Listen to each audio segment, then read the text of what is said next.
ओम शांति। आज है 26 फरवरी 2025। प्रातः मुरली बाप दादा मधुबन। मीठे बच्चे, तुम्हें अपार खुशी होनी चाहिए कि हम अभी पुराना कपड़ा छोड़ घर जाएंगे, फिर नया कपड़ा नई दुनिया में लेंगे। प्रश्न, ड्रामा का कौन सा राज अति सूक्ष्म समझने का है? उत्तर में बाबा बोले, यह ड्रामा जो मिसल चलता रहता है, टिक टिक होती रहती है, जिसकी जो एक्ट चली वह फिर हूबहू 5000 वर्ष के बाद रिपीट होगी। यह राज बहुत सूक्ष्म समझने का है। जो बच्चे इस राज को यथार्थ नहीं समझते तो कह देते ड्रामा में होगा तो पुरुषार्थ कर लेंगे, वह ऊंच पद नहीं पा सकते। ओम शांति। बच्चों को बाप की पहचान मिली, फिर बाप से वर्षा लेना है और पावन बनना है। कहते भी हैं, हे पतित पावन आकर हमको पावन बनाओ, क्योंकि समझते हैं हम पतित बुद्धि हैं। बुद्धि भी कहती है यह पतित आयरन एजेड दुनिया है। नई दुनिया को सतो प्रधान, पुरानी दुनिया को तमो प्रधान कहा जाता है। तुम बच्चों को अभी बाप मिला है, भक्तों को भगवान मिला है। कहते भी हैं भक्ति के बाद भगवान आकर भक्ति का फल देते हैं, क्योंकि मेहनत करते हैं तो फल भी मांगते हैं। भक्त क्या मेहनत करते हैं सो तो तुम जानते हो। तुम आधा कल्प भक्ति मार्ग में धक्के खाकर थक गए हो। भक्ति में बहुत मेहनत की है, यह भी ड्रामा में नूंद है। मेहनत की जाती है फायदे के लिए। समझते हैं भगवान आकर भक्ति का फल दे, तो फल देने वाला फिर भी भगवान ही रहा। फल देने वाला कौन है? भगवान है। भक्त भगवान को याद करते हैं, क्योंकि भक्ति में दुख है तो कहते हैं आकर हमारे दुख हरो, पावन बनाओ। कोई भी नहीं जानते हैं कि अभी रावण राज्य है, रावण ने ही पतित बनाया है। कहते भी हैं राम राज्य चाहिए, परंतु वह कब कैसे होना है कोई को भी यह पता नहीं है। आत्मा अंदर समझती है कि अब रावण राज्य है। बाबा क्या समझा रहे हैं बच्चों को कि कोई भी नहीं जानते हैं कि अभी रावण राज्य है, रावण ने ही पतित बनाया है। कहते भी हैं राम राज्य चाहिए, परंतु वह कब कैसे होना है कोई को भी यह पता नहीं है। आत्मा अंदर समझती है कि अब रावण राज्य है, यह है ही भक्ति मार्ग। भक्त बहुत नाच तमाशे करते हैं, खुशी भी होती है, फिर रोते भी हैं। भगवान के प्रेम में आंसू आ जाते हैं, परंतु भगवान को जानते नहीं। जिसके प्रेम में आंसू आते हैं उनको जानना चाहिए ना। चित्रों से तो कुछ मिल नहीं सकता। हाँ, बहुत भक्ति करते हैं तो साक्षात्कार होता है, बस वही उनके लिए खुशी की बात है। भगवान खुद ही आकर अपना परिचय देते हैं कि मैं कौन हूँ, मैं जो हूँ जैसा हूँ दुनिया में कोई नहीं जानते। तुम्हारे में जो बाबा कहते हैं उनमें भी कोई पक्के हैं कोई कच्चे हैं। देह अभिमान टूटने में ही मेहनत लगती है, देही अभिमानी बनना पड़े। बाप कहते हैं तुम आत्मा हो, तुम 84 जन्म भोग तमो प्रधान बने हो। क्या किया है हमने? हमने 84 जन्म भोगे हैं और 84 जन्म भोग तमो प्रधान बनी हो। कौन बनी है? आत्मा। अभी आत्मा को तीसरा नेत्र मिला है, आत्मा समझ रही है। तुम बच्चों को सारे सृष्टि चक्र का नॉलेज बाप देते हैं। बाप नॉलेजफुल है तो बच्चों को भी नॉलेज देते हैं। कोई पूछे सिर्फ तुम ही 84 जन्म लेते हो? बोलो हाँ, हमारे भी कोई 84 कोई 82 जन्म लेते हैं। कोई 84 कोई 82 जन्म लेते हैं। बहुत में बहुत 84 जन्म ही लेते हैं। 84 जन्म उनके हैं जो शुरू में आते हैं। जो अच्छी रीति पढ़कर ऊंच पद पाते हैं वह जल्दी आएंगे। जो अच्छी रीति पढ़कर ऊंच पद पाते हैं वह जल्दी आएंगे, माला में नजदीक पिरोए जाएंगे। जैसे नया घर बनता रहता है तो दिल में आता जल्दी बन जाए तो हम जाकर बैठें। तो बाबा क्या समझाते हैं? जैसे नया घर बनता रहता है तो दिल में आता जल्दी बन जाए तो हम जाकर बैठें। तुम बच्चों को भी खुशी होनी चाहिए। अभी तुमको यह पुराने कपड़े छोड़ नए लेने हैं। नाटक में एक्टर्स घंटा आधा पहले से ही घड़ी को देखते रहते हैं। टाइम पूरा हो तो घर जाएं। वह टाइम आ जाता है। तुम बच्चों के लिए बेहद की घड़ी है। तुम जानते हो, जब कर्मातीत अवस्था को पाएंगे तो फिर यहाँ रहेंगे नहीं। बाबा हम बच्चों को समझा रहे हैं कि जब कर्मातीत अवस्था को पाएंगे तो फिर यहाँ रहेंगे नहीं। कर्मातीत बनने लिए भी याद में रहना पड़े, बड़ी मेहनत है। नई दुनिया में तुम जाते हो, फिर एक एक जन्म में कला कम होती जाती है। नए बाबा क्या कह रहे हैं हम बच्चों को कि नई दुनिया में तुम जाते हो, फिर एक एक जन्म में कला कम होती जाती है। नए मकान में 6 मास बैठो तो कुछ ना कुछ दाग आदि हो जाते हैं ना, थोड़ा फर्क पड़ जाता है। तो वहां नई दुनिया में भी कोई तो पहले आएंगे, कोई थोड़ा देरी से आएंगे। पहले जो आएंगे उनको कहेंगे सतो प्रधान। फिर आहिस्ते आहिस्ते कला कम होती जाती है। यह ड्रामा का चक्र जो मिसल चलता रहता है, टिक टिक होती रहती है। तुम जानते हो सारी दुनिया में जिसकी जो भी एक्ट चलती है, यह चक्र फिरता रहता है। तुम जानते हो सारी दुनिया में जिसकी जो भी एक्ट चलती है, यह चक्र फिरता रहता है। यह बड़ी सूक्ष्म बातें हैं समझने की। बाप अनुभव से सुनाते हैं। क्या होता है? तुम जानते हो सारी दुनिया में जिसकी जो भी एक्ट चलती है, यह चक्र फिरता रहता है। यह बड़ी सूक्ष्म बातें हैं समझने की। बाप अनुभव से सुनाते हैं। तुम जानते हो यह पढ़ाई फिर 5000 वर्ष बाद रिपीट होगी। यह बना बनाया खेल है। इस चक्र का किसको पता नहीं है। इसका क्रिएटर, डायरेक्टर, मुख्य एक्टर कौन है? तो बाबा आज की 26 तारीख की वाणी में कहते हैं, तुम जानते हो यह पढ़ाई फिर 5000 वर्ष बाद रिपीट होगी। यह बना बनाया खेल है। इस चक्र का किसको पता नहीं है। इसका क्रिएटर, डायरेक्टर, मुख्य एक्टर कौन है? कुछ भी नहीं जानते। अभी तुम बच्चों को पता है हम 84 जन्म भोग अब वापस जाते हैं। हम आत्मा हैं, देही अभिमानी बने तब खुशी का पारा चढ़े। बाबा हम बच्चों को समझाते हैं कि देही अभिमानी बने तब खुशी का पारा चढ़े। वह है हद का नाटक, यह है बेहद का। बाबा हम आत्माओं को पढ़ा रहे हैं, यह नहीं बताएंगे कि फलाने समय यह होगा। बाबा से कोई भी बात पूछते हैं तो कहते हैं ड्रामा में जो कुछ बताने का है वह बता देते हैं। ड्रामा अनुसार जो उत्तर मिलना था सो मिल गया, बस उस पर चल पड़ना है। बाबा से कोई भी बात पूछते हैं तो कहते हैं ड्रामा में जो कुछ बताने का है वह बता देते हैं। ड्रामा अनुसार जो उत्तर मिलना था सो मिल गया, बस उस पर चल पड़ना है। ड्रामा बिगर बाप कुछ भी नहीं कर सकते हैं। कई बच्चे कहते हैं ड्रामा में होगा तो पुरुषार्थ कर लेंगे, वह कभी ऊंच पद पा नहीं सकते। बाप कहते हैं पुरुषार्थ तुमको करना है, ड्रामा तुमको पुरुषार्थ कराता है। और बाबा कहते हैं कि ड्रामा तुमको पुरुषार्थ कराता है। कल्प पहले मुआफिक कोई ड्रामा पर ठहर जाते हैं कि जो ड्रामा में होगा तो समझा जाता है इनकी तकदीर में नहीं है।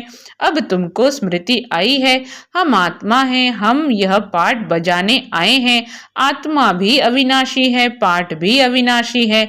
84 जन्मों का पाठ आत्मा में नूंधा हुआ है, फिर वही पाठ बजाएंगे। इसको कहा जाता है कुदरत। 84 जन्मों का पाठ आत्मा में नूंधा हुआ है, फिर वही पाठ बजाएंगे। इसको कहा जाता है कुदरत। कुदरत का और क्या विस्तार करेंगे। अब मुख्य बात है पावन जरूर बनना है, यही फिक्रात है। कर्म करते हुए बाप की याद में रहना है। तुम एक माशूक के आशिक हो ना, एक माशूक को सब आशिक याद करते हैं। तो आज तो शिव जयंती मना रहे हैं सभी, है ना। तो शिव जयंती के उपलक्ष्य पर बाबा ने बहुत ही सुंदर मुरली चलाई है हम सभी ब्रह्मावत्स के लिए कि 84 जन्मों का पाठ आत्मा में नूंधा हुआ है, फिर वही पाठ बजाएंगे। इसको कहा जाता है कुदरत। कुदरत का और क्या विस्तार करेंगे। अब मुख्य बात है पावन जरूर बनना है, यही फिक्रात है। कर्म करते हुए बाप की याद में रहना है। तुम एक माशूक के आशिक हो ना, एक माशूक को सब आशिक याद करते हैं। वह माशूक कहते हैं, अभी मुझे याद करो, मैं तुमको पावन बनाने आया हूँ, तुम मुझे ही पतित पावन कहते हो, फिर मुझे भूलकर गंगा को क्यों पतित पावनी कहते हो? अभी तुमने समझा है तो वह सब छोड़ दिया है, अभी तुमने समझा है तो वह सब छोड़ दिया है। तुम समझते हो बाप ही पतित पावन है। अब पतित पावन श्री कृष्ण को समझ कभी याद नहीं करेंगे, परंतु भगवान कैसे आते हैं ये कोई नहीं जानते। क्या समझाते हैं बाबा कि अब पतित पावन श्री कृष्ण को समझ कभी याद नहीं करेंगे, परंतु भगवान कैसे आते हैं यह कोई नहीं जानते। श्री कृष्ण की आत्मा जो सतयुग में थी वह अनेक रूप धारण करते करते अभी तमो प्रधान बनी है, फिर सतो प्रधान बनती है। शास्त्रों में यह भूल कर दी है। यह भी भूल जब हो तब तो हम आकर अभूल बनाए ना। यह भूलें भी ड्रामा में हैं, फिर भी होगी। अब तुमको समझाया है। शिव भगवान वाच, भगवान कहते भी शिव को हैं। भगवान तो एक ही होता है, सब भक्तों को फल देने वाला एक भगवान, उनको कोई भी जान नहीं सकते। आत्मा कहती है ओ गॉड फादर, वो लौकिक फादर तो यहाँ है, फिर भी उस बाप को याद करते हैं। वो लौकिक फादर तो यहाँ है, फिर भी उस बाप को याद करते हैं। तो आत्मा के दो फादर हो जाते हैं। भक्ति मार्ग में उस फादर को याद करते रहते हैं। आत्मा तो है ही। तो बाबा बच्चों को आज समझाते हैं कि भगवान तो एक ही होता है, सब भक्तों को फल देने वाला एक भगवान, उनको कोई भी जान नहीं सकते। आत्मा कहती है ओ गॉड फादर, वो लौकिक फादर तो यहाँ है, फिर भी उस बाप को याद करते हैं। तो आत्मा के दो फादर हो जाते हैं। भक्ति मार्ग में उस फादर को याद करते रहते हैं। आत्मा तो है ही। इतनी सब आत्माओं को अपना अपना पार्ट मिला हुआ है। एक शरीर छोड़ फिर दूसरा ले पार्ट बजाना होता है। यह सब बातें बाप ही समझाते हैं। कहते भी हैं हम यहाँ पार्ट बजाने आए हैं। यह एक मांडवा है, उनमें यह चांद सितारे आदि सब बत्तियां हैं। उनमें यह चांद सितारे आदि सब बत्तियां हैं। इन सूर्य चांद सितारों को मनुष्य देवता कह देते हैं, क्योंकि यह बहुत अच्छा काम करते हैं, रिमझिम करते हैं। तो यह सब बातें बाबा ही समझाते हैं कि भगवान एक ही होता है। कहते भी हैं हम यहाँ पाठ बजाने आए हैं। यह एक मांडवा है, उनमें यह चांद सितारे आदि सब बत्तियां हैं। इन सूर्य चांद सितारों को मनुष्य देवता कह देते हैं, क्योंकि यह बहुत अच्छा काम करते हैं, रिमझिम करते हैं, किसको तकलीफ नहीं देते हैं, सबको सुख देते हैं, बहुत काम करते हैं, इसलिए इनको देवता कह देते। अच्छा काम करने वाले को कहते हैं ना। यह तो जैसे देवता है। अब वास्तव में देवताएं तो सतयुग में थे, सब सुख देने वाले थे, सबकी प्रीत थी, इसलिए देवताओं से उनकी भेंट की है। क्या समझा रहे हैं बाबा कि अच्छा काम करने वाले को कहते हैं ना। यह तो जैसे देवता है। अब वास्तव में देवताएं तो सतयुग में थे, सब सुख देने वाले थे, सबकी प्रीत थी, इसलिए देवताओं से उनकी भेंट की है। देवताओं के गुण भी गाए जाते हैं, उन्हों के आगे जाकर गाते हैं हम निर्गुण हारे में कोई गुण नाही, आप ही तरस परोई। आपको तो तरस पड़ता होगा, आपको तो तरस पड़ता होगा। बाबा बच्चों को समझा रहे हैं। बाप कहते हैं तरस पड़ा है तब तो फिर से आया हूं तुमको गुणवान बनाने। तो बाबा पतित मनुष्यों के बारे में कहते हैं कि वो क्या कहते हैं और वो क्या करते हैं। देवताओं के गुण भी गाए जाते हैं, उन्हों के आगे जाकर गाते हैं हम निर्गुण हारे में कोई गुण नाही, आप ही तरस परोई। आपको तो तरस पड़ता होगा। बाप कहते हैं तरस पड़ा है तब तो फिर से आया हूं तुमको गुणवान बनाने।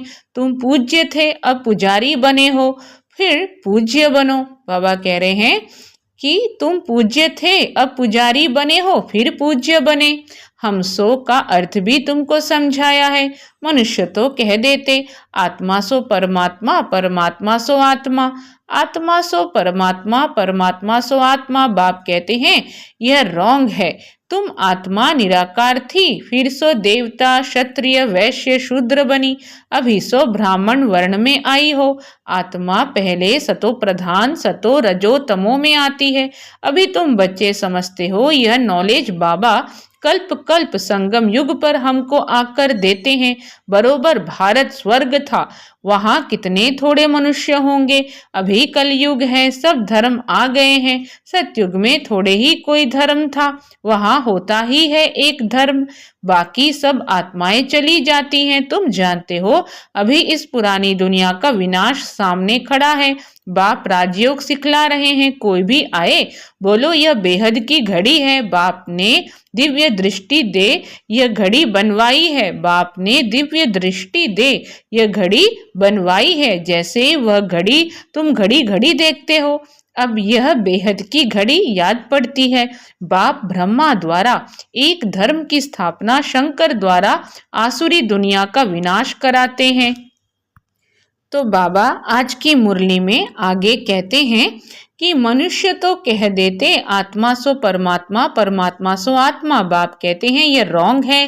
तुम आत्मा क्या हो? निराकार थी, फिर सो देवता, क्षत्रिय, वैश्य, शूद्र बनी, अभी सो ब्राह्मण वर्ण में आई हो। आत्मा पहले सतो प्रधान, सतो रजो तमो में आती है। अभी तुम बच्चे समझते हो यह नॉलेज बाबा कल्प कल्प संगम युग पर हमको आकर देते हैं। बरोबर भारत स्वर्ग था, वहां कितने थोड़े मनुष्य होंगे।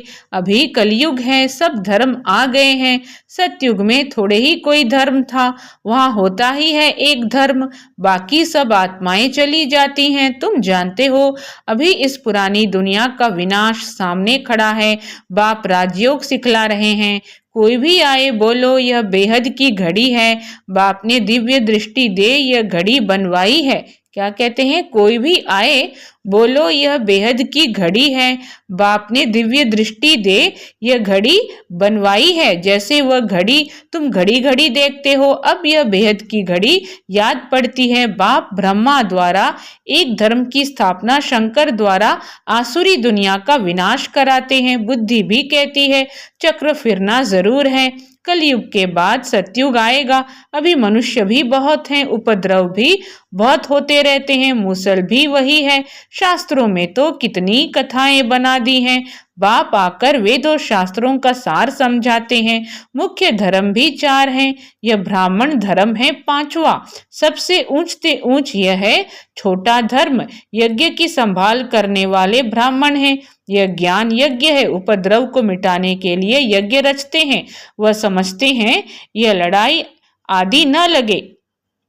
तो बाबा बच्चों को और भी डिटेल में समझा रहे हैं कि यज्ञ की संभाल करने वाले ब्राह्मण हैं। यह ज्ञान यज्ञ है, उपद्रव को मिटाने के लिए यज्ञ रचते हैं। वह समझते हैं यह लड़ाई आदि न लगे। अरे लड़ाई नहीं लगेगी तो सतयुग कैसे आएगा? इतने सब मनुष्य कहाँ जाएंगे? इतने सब मनुष्य कहाँ जाएंगे? हम सब आत्माओं को ले जाते हैं तो जरूर शरीर यहाँ छोड़ना पड़े। तुम पुकारते भी हो हे बाबा आकर हमको पतित से पावन बनाओ। बाप कहते हैं हमको जरूर पुरानी दुनिया का विनाश कराना होगा। पावन दुनिया है ही सतयुग, सबको मुक्ति धाम ले जाता हूँ। सब काल को तो बुलाते हैं ना, सब काल को तो बुलाते हैं ना। यह नहीं समझते कि हम तो कालों के काल को बुलाते हैं। बाप कहते हैं यह भी ड्रामा में नूंद है। आत्माओं को छीछी दुनिया से निकाल शांति धाम ले जाता हूँ, यह तो अच्छी बात है ना। तुमको मुक्ति में जाकर फिर जीवन मुक्ति में आना है, फिर जीवन बंध में। इतने सब सतयुग में तो नहीं आएंगे, फिर नंबरवार आएंगे। इसलिए बाबा कहते अब शांति धाम और सुख धाम को याद करो। क्या गुह्य बात बताई कि तुमको मुक्ति में जाकर फिर जीवन मुक्ति में आना है, फिर जीवन बंध में। इतने सब सतयुग में तो नहीं आएंगे, फिर नंबरवार आएंगे। इसलिए अब शांति धाम और सुख धाम को याद करो। पिछाड़ी में जो आते हैं उन्हों का तो पाठ ही थोड़ा है, पहले जरूर वह सुख पाएंगे। तुम्हारा पाठ सबसे ऊंच है, तुम बहुत सुख पाते हो। धर्म स्थापक तो सिर्फ धर्म की स्थापना करते, किसी को लिबरेट नहीं करते।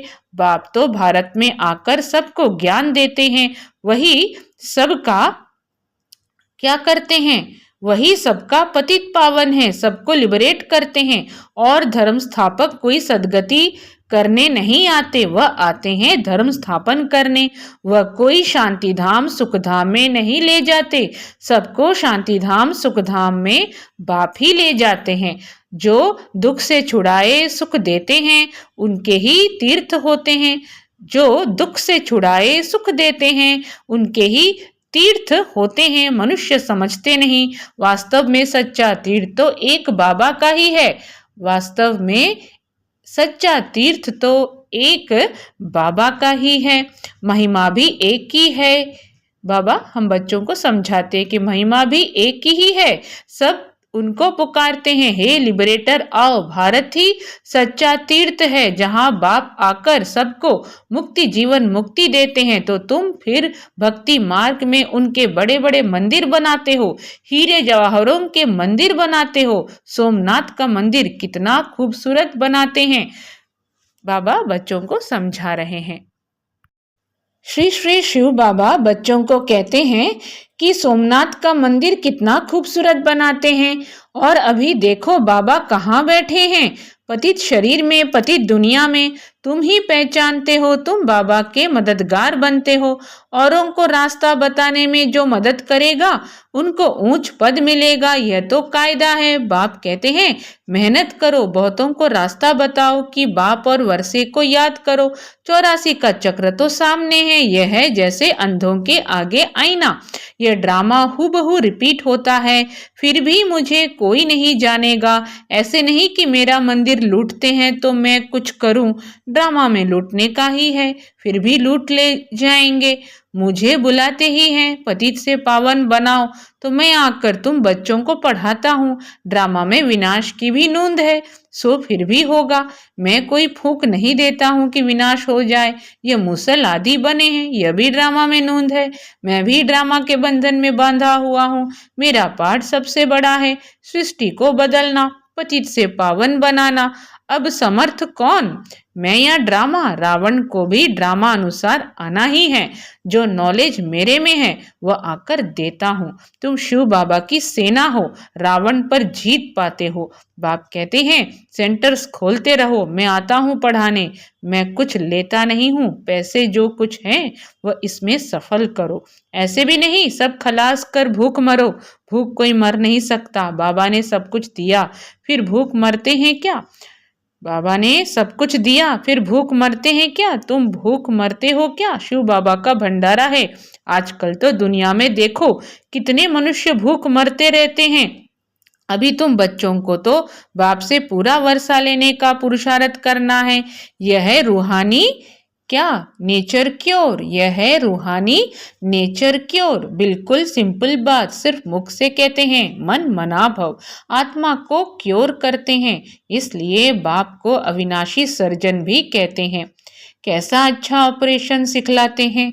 मुझे याद करो तो तुम्हारे सब दुख दूर हो जाएंगे, चक्रवर्ती राजा बन जाएंगे।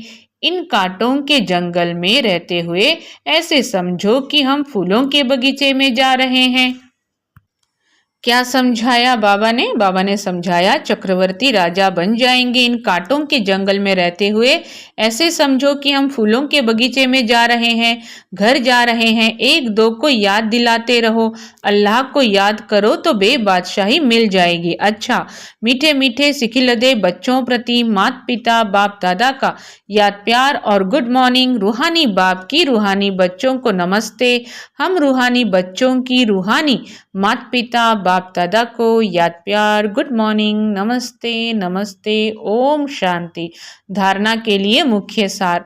फर्स्ट पॉइंट, उच्च पद पाने के लिए बाप का पूरा पूरा मददगार बनना है, अंधों को रास्ता दिखाना है, बेहद की घड़ी को सदा याद रखना है। सेकेंड पॉइंट, यज्ञ की संभाल करने के लिए सच्चा सच्चा ब्राह्मण बनना है। पैसे आदि जो हैं उन्हें सफल कर बाप से पूरा पूरा वर्षा लेना है। आज का वरदान, मन मनाभव की विधि द्वारा बंधनों के बीज को समाप्त करने वाले नष्टो मोहा स्मृति स्वरूप भव। मन मनाभव की विधि द्वारा बंधनों के बीज को समाप्त करने वाले नष्टो मोहा स्मृति स्वरूप भव। विस्तार में बंधनों का बीज है संबंध। जब बाप के साथ सर्व संबंध जोड़ लिए तो और किसी में मोह कैसे हो सकता। जब बाप के साथ सर्व संबंध जोड़ लिए तो और किसी में मोह कैसे हो सकता। बिना संबंध के मोह नहीं होता और मोह नहीं तो बंधन नहीं। जब बीज को ही खत्म कर दिया तो बिना बीज के वृक्ष कैसे पैदा होगा। जब बीज को ही खत्म कर दिया तो बिना बीज के वृक्ष कैसे पैदा होगा। यदि अभी तक बंधन है तो सिद्ध है कि कुछ तोड़ा है, कुछ जोड़ा है। इसलिए मन मना भव की विधि से मन के बंधनों से भी मुक्त नष्टो मोहा स्मृति स्वरूप बनो। फिर यह शिकायतें समाप्त हो जाएंगी कि क्या करें, बंधन है, कटता नहीं। क्या करना है, मन मनाभव की विधि से मन के बंधनों से भी मुक्त नष्टो मोहा स्मृति स्वरूप बनो। स्लोगन है, ब्राह्मण जीवन का सांस उमंग उत्साह है। इसलिए किसी भी परिस्थिति में उमंग उत्साह का प्रेशर कम ना हो। ब्राह्मण जीवन का सांस क्या है, उमंग उत्साह है। इसलिए किसी भी परिस्थिति में उमंग उत्साह का प्रेशर कम न हो। अव्यक्त इशारे एकांत प्रिय बनो, एकता और एकाग्रता को अपनाओ। जितना सेवा की हलचल में आते हो, जितना सेवा की हलचल में आते हो, उतना बिल्कुल अंडरग्राउंड चले जाओ। कोई भी नई इन्वेंशन और शक्तिशाली इन्वेंशन अंडरग्राउंड ही करते हैं, तो एकांतवासी बनना ही अंडरग्राउंड है। जो भी समय मिले, इकट्ठा 1 घंटा व आधा घंटा समय नहीं मिलेगा। जो भी समय मिले, इकट्ठा 1 घंटा व आधा घंटा समय नहीं मिलेगा, लेकिन बीच में 5 मिनट भी मिले तो सागर के तले में चले जाओ। इससे संकल्पों पर ब्रेक लग सकेगी। फिर वाणी में आना चाहेंगे तो भी नहीं आ सकेंगे। इससे संकल्पों पर ब्रेक लग सकेगी और बाबा कह रहे हैं फिर वाणी में आना चाहेंगे तो भी नहीं आ सकेंगे। ओम शांति।